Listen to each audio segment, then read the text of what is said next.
I'm not hearing any echo. Are you? Nope. Okay, no echo. All right. I think we're good, Rocky. You want a marker? All right, here's your marker. Okay. Hello and welcome to another episode of Streaming Without a Paddle. I'm Andrew. And I'm Ted. This week, Ted, we're double dipping on this episode. Double dip. It's two for the price of one on this show. Right? We're gonna lead this puppy off with the first episode of The Last of Us, and that is obviously HBO Max, which is the beginning of the second season of The Last of Us, starring Pedro Pascal and Bella Ramsey. And we can get into the rest of the cast there. And then we're going to finish this off by a, what was that, Netflix, right? G20. It was Amazon. Yeah, Amazon, PrimeVideo, G20, and that stars Viola Davis, which, you know, I'm at a 1 degree playing the Kevin Bacon game here of 6 degrees of separation. I'm 1. Ted's a 0. I'm a 0. He's a 0 on Viola Davis. So there you go. All right, and Ted is my 1. But let's get this started with, and because there's not a lot to really kind of talk about at this point because it's just the first episode. Yeah, I mean it's 5 years in the future. Right. It's following the game directly still. Okay. So in about 2 to 3 episodes, people are going to hate this show. Well, there is apparently a twist. They keep bringing up. They brought up a guy named Eugene. Okay. He's not in the game. He is Catherine O'Hara, by the way. She is in season 2, and I mean, goodness gracious, Home Alone, Beetlejuice, Schitt's Creek, and it's just fun to say that one. Schitt's Creek. What's that show you wanted to watch? The Studio. She's in that. She's in The Studio. Yeah. That's a recent. I mean, she's very busy right now. I mean, she's got The Last of Us. She's in The Studio with Seth Rogen, but she's in this. And anyway, Eugene is her husband, and this, you know, or was her husband, and apparently not in the game, but Joel, Pedro Pascal's character, he killed him. Of course, we don't know that in the first season. So, because it's 5 years that have passed. So anyway, that's the only scuttlebutt that's going around the internet. Pedro Pascal is not going to be in much more of this show. Right. That's just all there is to it. If you played the video game, you know Pedro Pascal is not going to be in more than 2 to 3 more episodes. Well, there are only 7 this season. One more. One more, you think? Well, I'm just telling you, in the timing of the game, it should be the next episode. Okay. In the timing of the game. I didn't play the game. It's tough. It's tough to not. I mean, like, I don't know. They said they're going to follow the game. Yeah. Well, apparently, you know, again, reading, because I took that class, reading. Reading the internet, they're all saying that it is playing the game or following the game with this one hiccup of this fellow named Eugene. I think they just brought that character into it, and they wanted some. Is she in the game? No. Oh, okay. There's not a therapist scene in the game. Okay. All right. I don't know. I think they wanted to bring Catherine O'Hara in. Okay. All right. I mean, so there you go. I mean, it's a little add-on to the game. It's not in the game. Catherine O'Hara, the psychologist. Nick Offerman's character in the first season is in the game, but his partner that we saw the whole thing fold out is you just know that he walked off into the woods when he got infected. All right. So anyway, that's it. I went back. I've seen season 2, episode 1 twice now. Oh, okay. All right. And I might watch it again tonight. Well, you know, I try to do that with everything we review because you get into something or you start something and it's just like watching something unravel. and you're just trying to follow along with it. And then, I go back the second time and really watch it, pay attention. It's like, it's like when you watch a sporting event, let's just say, football. Guy, runs down and he catches the ball and goes in touchdown. And what do they do in the booth? They go back and play replay because, oh man, what a catch that really was. Now you can see it. Now you see it. Now you pay attention to it. So I try to do that with everything. And so I did watch this a second time. And before I watched season 2, episode 1, the first time, I watched season 1, episode 9, because I think it was the last episode. There's only 7. Oh, never mind. I read what they were going to do. So never mind. Okay.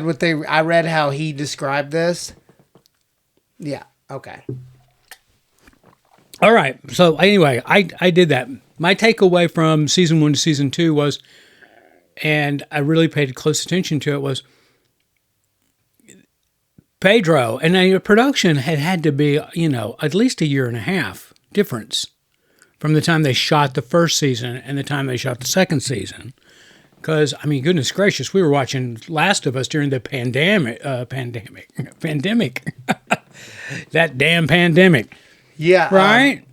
Yeah, it was 2 years ago. Yeah. So, but I was just amazed at how Pedro, literally, from the last episode of season 1 to this episode, there's not much physical change in this guy. And we're talking 2 years, You mean physical change in like aging, his beard and his hair, it was all the same. It was just... But I think, did you age significantly? Because I think I have. You look the same as you did when we started this. No, well, that's good. You don't notice the change because you see me all the time. I have documented footage of myself, and I look at it and I'm like, yeah, you look older than you did when you were 30, but not much older than you did when you were 35.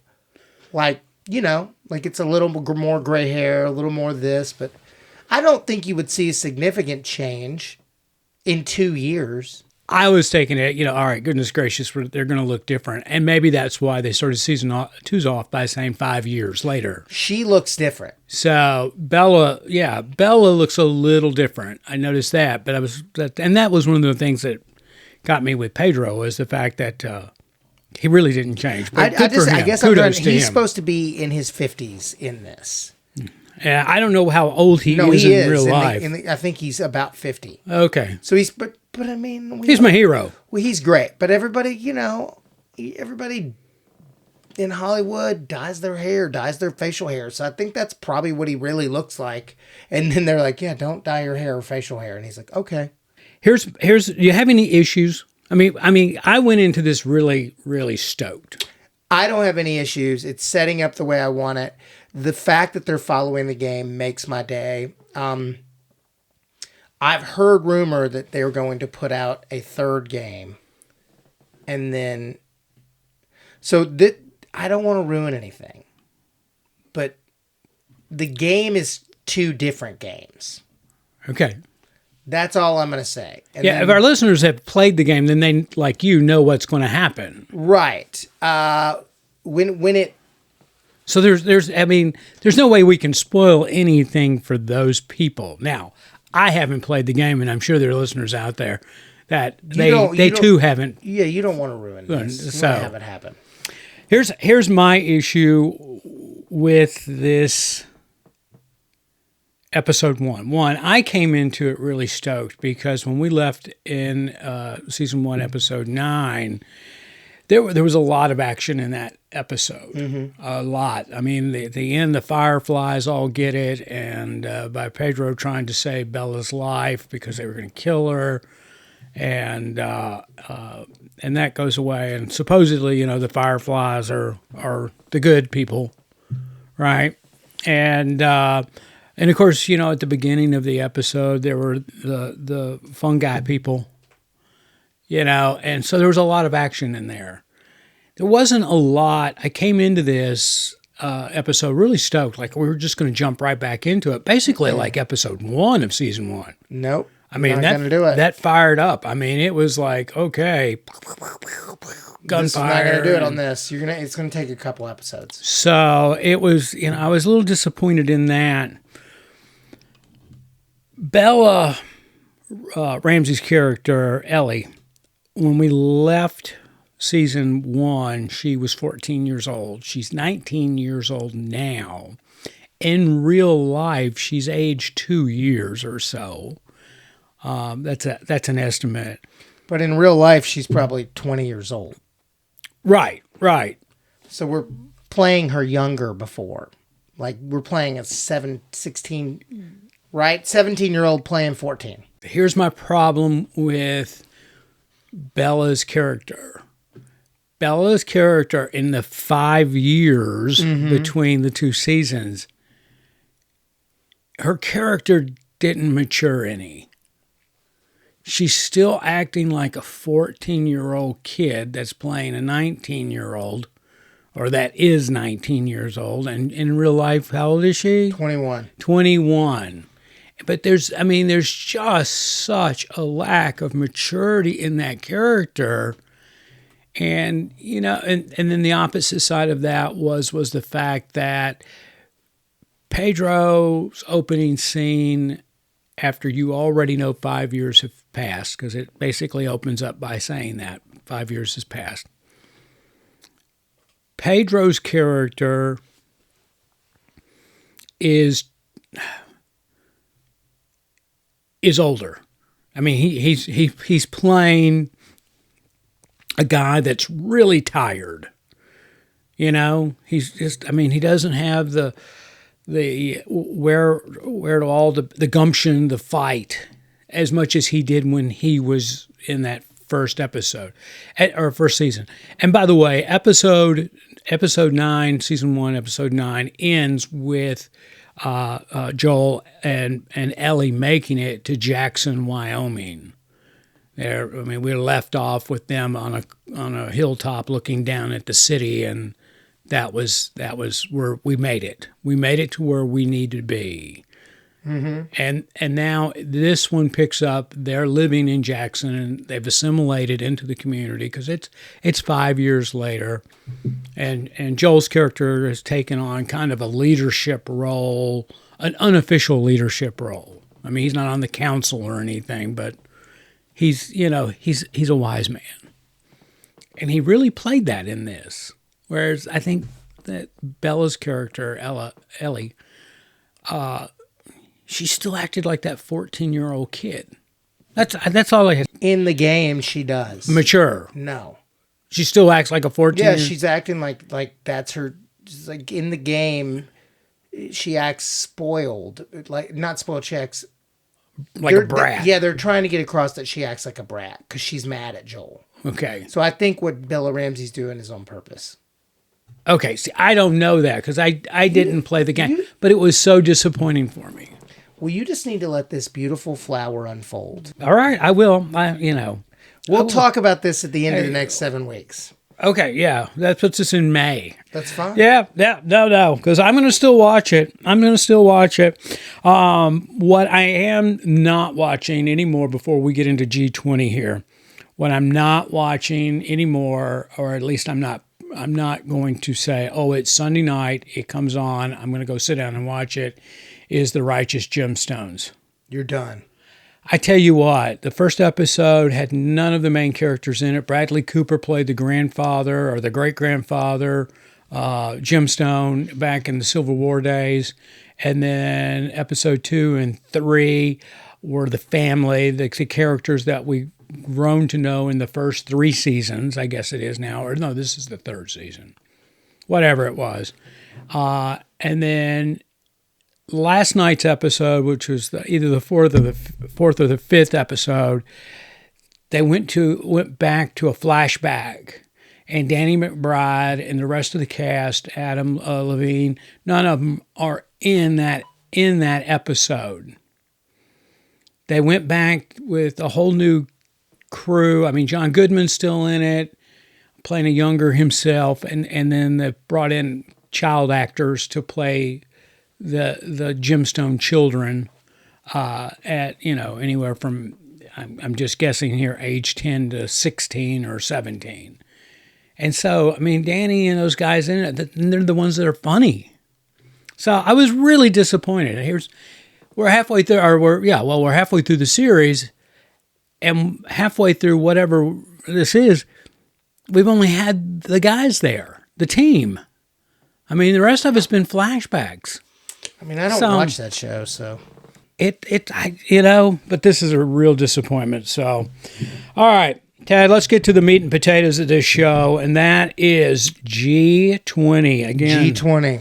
Again, that's on Prime, and it is 1 hour and 48 minutes.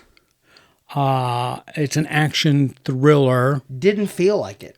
Didn't feel like an hour and 45 minutes. It moved real quick. G20 stars, as we said before, Viola Davis, Anthony Starr, Marsha Martin. Hope I got that right. I got the Martin part right. And Anthony Anderson and Ramon Rodriguez. Anybody else that's in there, they're just there. They're day players, so to speak. Well, Douglas Hodge. He has a pretty good sized role in it, playing the Prime Minister of Britain. He's in 90% of the movie, 70%. So anyway, Ted, you want to tell our viewers, our listeners? It's about What keeps beeping? That's my phone. Okay, good. I was making sure we didn't click off. Right? No. Everybody and their mother knows we're in studio, and they're still texting. I was just making sure. I heard it earlier, and I was like, "Oh, are we?" Yeah, I'm ignoring it. Okay. All right, back to it. This is G20 is a movie about all the G20 World Summit with all the leaders and everything like that, and basically, Viola Davis, Daniel Sutton, was the president of the United States, and there's a big deal because she kind of is a bit of a badass, and she can fight and is an retired army. And there's a picture of her carrying a kid from a burning building, and that's kind of like the big thing about her. She's like a hero. And they go over there, and what was it they're trying to do to make it make the dollar? They were trying to.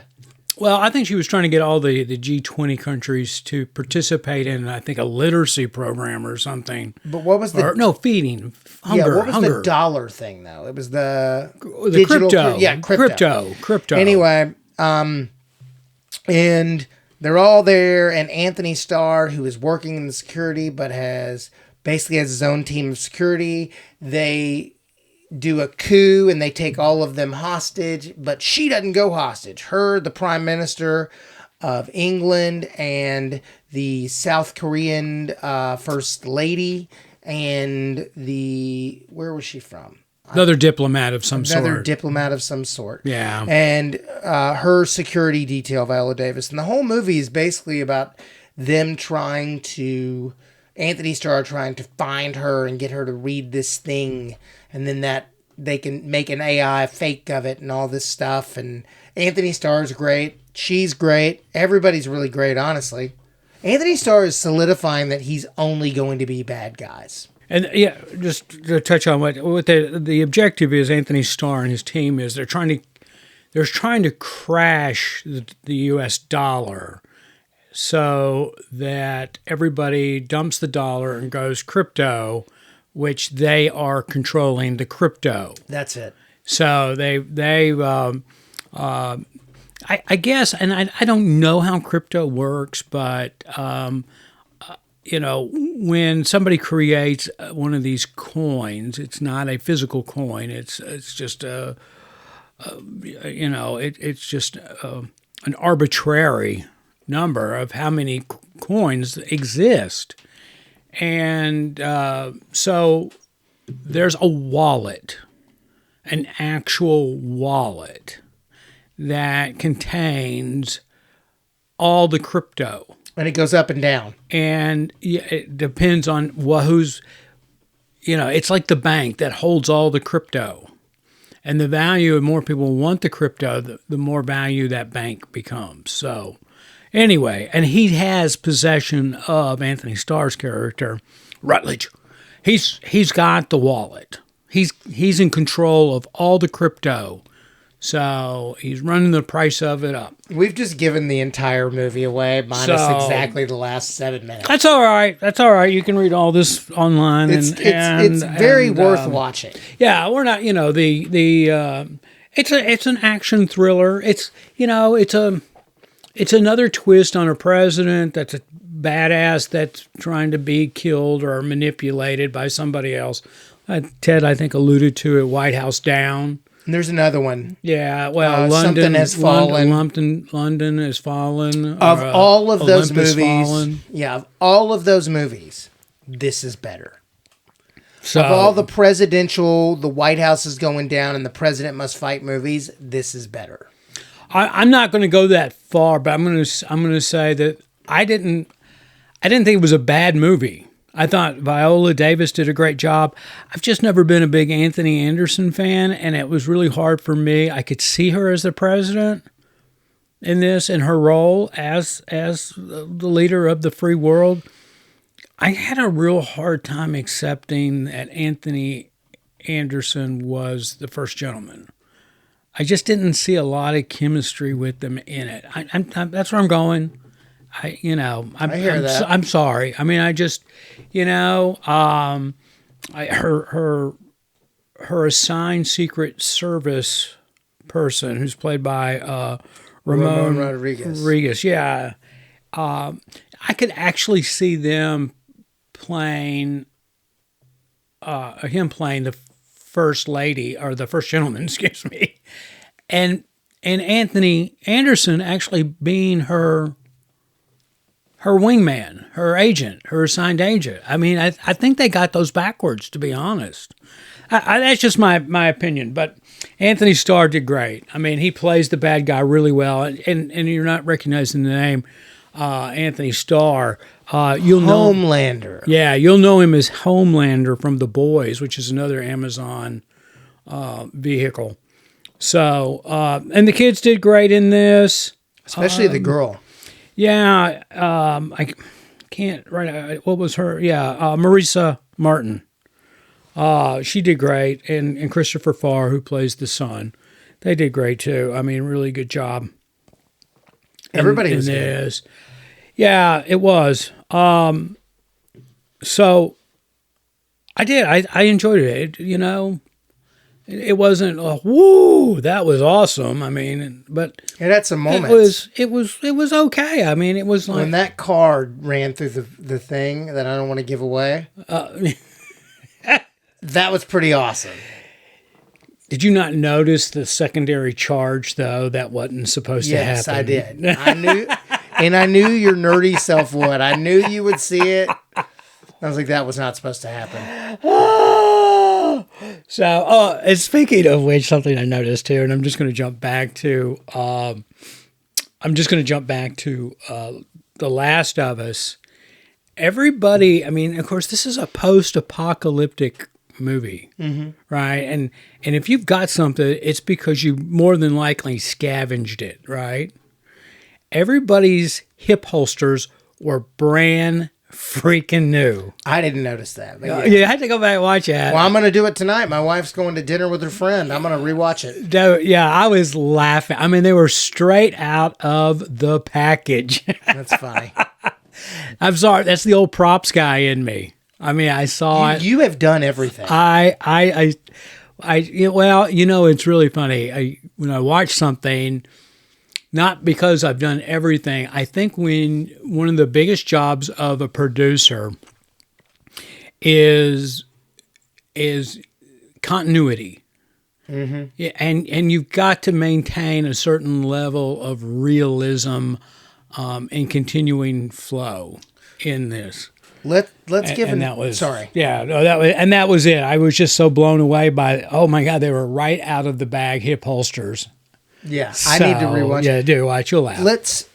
What I would say to our listeners for when he says that. Also, if you drink, eat, smoke, move your hands, stand up, sit down, whatever you do in the scene, you have to do.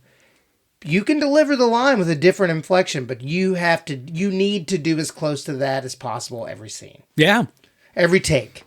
until they move from that setup. When they get out of your close-up or your 2 or your whatever they're doing, when they get out of that, you can switch it up. Oh, especially if that camera's locked off. If it ain't moving, you better hit that. Like, it's like a formula. You better be like, wonk, wonk, wonk, wonk. I mean, you better nail it. Yeah, you get a little latitude if it's a dolly move or something's on a jib, but if that camera's on sticks or that dolly's locked down, yeah, no, you do. Ted's absolutely right on that. You know what? I'm going to say this because I had this thought watching this movie.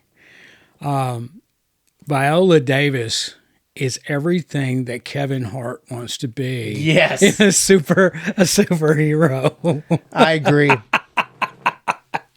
Unlike Kevin Hart, she nailed the role. She killed it. I mean, that couldn't have been easy for her. Oh yeah. I mean, she's 60 years old, 59. And there's some moves in there, and it was her. I mean, you could tell it was her. I mean, we're not talking body double stuff here. I mean, no, she did it. These kicks and punches and rolls, and I mean, that kind of stuff is not easy for a 59-year-old person to do, man or woman.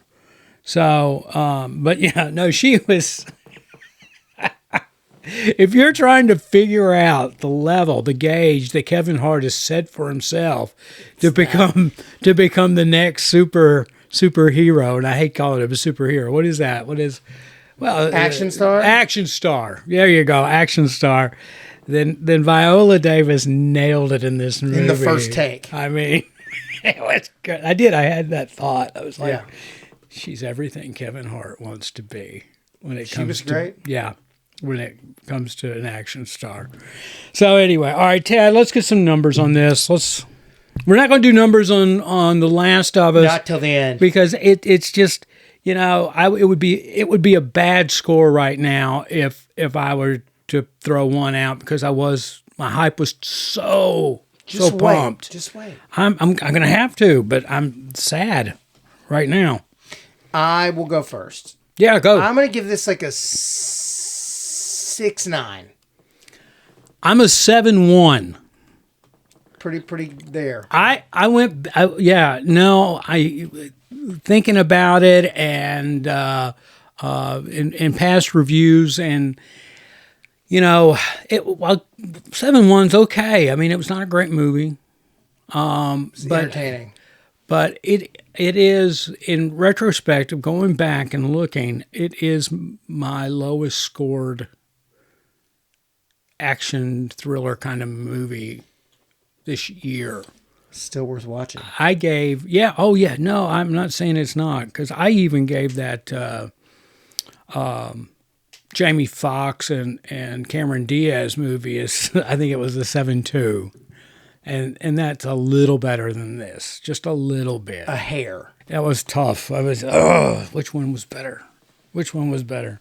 All right, so there we are. I'm a watch. I mean, it's Prime. Again, it moves. It's just, You won't be bored.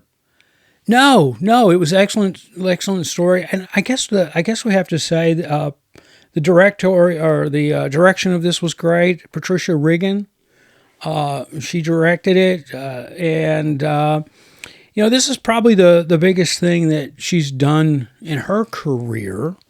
I'm just going back and looking at her resume, her CV here on IMDb, and there's not a lot of big name stuff in there. So kudos to her. I mean, this is her breakout, I would say. I wouldn't say breakout, but her big time movie. There we go. All right, everybody. Rocky, you happy in there? All right. We appreciate everything, everybody. Yeah, thanks guys for listening. Yeah, keep watching our YouTube channel and obviously the podcast on whatever platform you're listening to us on. Do subscribe though. We really appreciate that. That really helps. Until next Monday when the next episode drops, I'm Andrew. And I'm Ted.